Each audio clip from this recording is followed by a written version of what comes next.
I was so surprised that British people really like rugby. Yeah, it's huge. I realized it when I talk with British people in Japan.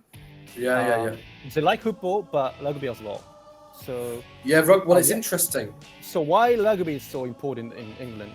Of course, football is number one sport in England, but rugby also has a huge popularity, right? So yeah, this is a good question. So when we talk about rugby league and rugby union, it's more about where you're located in the country. This is the interesting thing.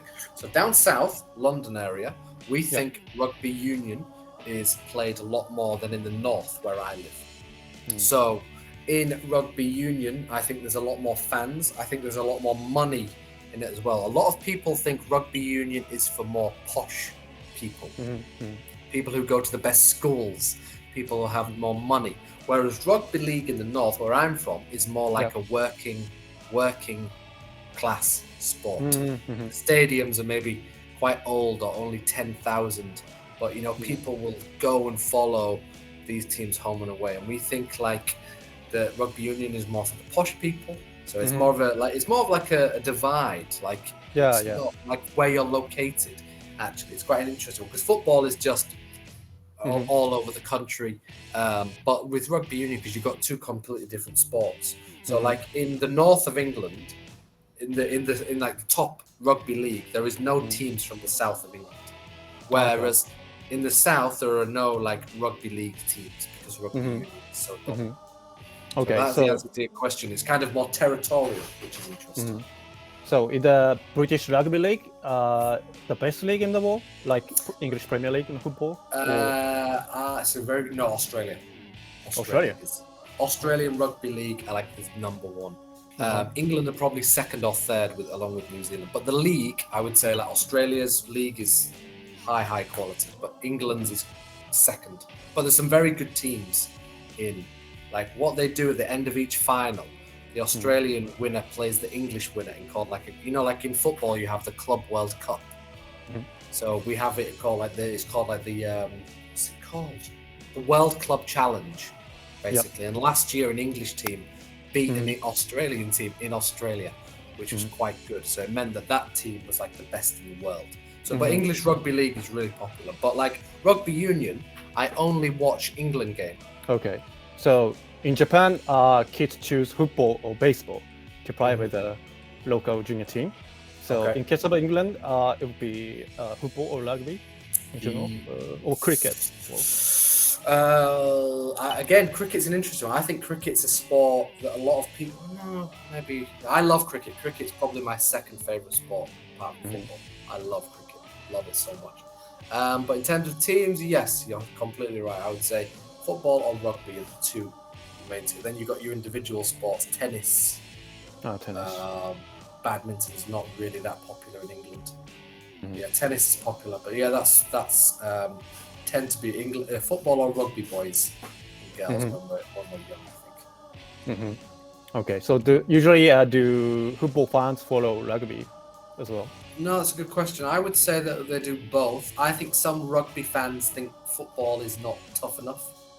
Like the rugby players earn a lot less money, and what you see the footballers rolling around, my leg, whereas you don't see this in rugby. They're quite tough men and women who play rugby.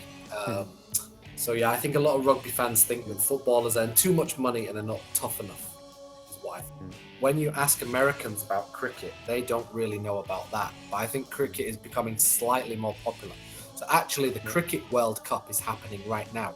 So England won the last Cricket World Cup in England, and now is in India. So I've been watching that. So you've got the Cricket World Cup and the Rugby World Cup. But England have lost 2 games and only won 1 so far. On Saturday, Afghanistan beat England in cricket, which is like one of the biggest shocks. But the next World Cup actually is in America. So they're trying to get it more popular before the next World Cup. I see. Yeah.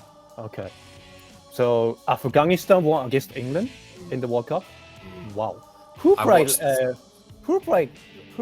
cricket? I mean, India is quite famous. In Australia, India, England are the top three, I would say, in the world right now. Although England have just lost, England is still, won the last World Cup.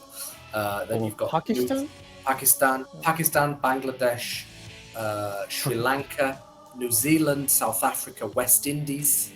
And then, you've got Scotland and Ireland as well, and the Netherlands, who are in this World Cup. So there's quite a few. It's becoming more, even smaller countries. I know like Nepal and Oman in the Middle East have countries now. So I think it's become. But I'd say India, New Zealand, England, top three. Okay. So they're basically every 2 years, England will travel to Australia, play some games. Then 3 or 4 years later, Australia will come to England. Pakistan will go to New Zealand. Sri Lanka will go to India. So you can't constantly changing. In January next year, England will play 5 games in India, and India's the hardest place to go because India never lose at home. The fans are all supporting them. As soon as they lose, because you call it a wicket in cricket. As soon as this person is out and the next man comes in, the crowd are going wild. So it's a really tough place to go. So if England could go and win there, that would be pretty impressive. Yeah. Everything. So they've got Kane, Harry Kane, Bellingham, and Saka, Yes. Foden, Trent. Yeah. So Yeah. I think they're really good in a good moment. But do you we think won't that... win. We won't win a tournament. If that's what you're going to ask, I don't think so. I think there's something about England in the World Cup or the European, something doesn't click. Maybe it's luck, maybe it's belief. There is a reason we've won the World Cup in 1966 and not since. And even when you have the best players, it doesn't mean you're going to win. There's something that happened, last year, the World Cup. The penalty Harry Kane took, I've never seen him take a penalty like that. So much pressure. That high. It wasn't like you just missed it. That was so far over. And I think something happens at England that we just kind of choke.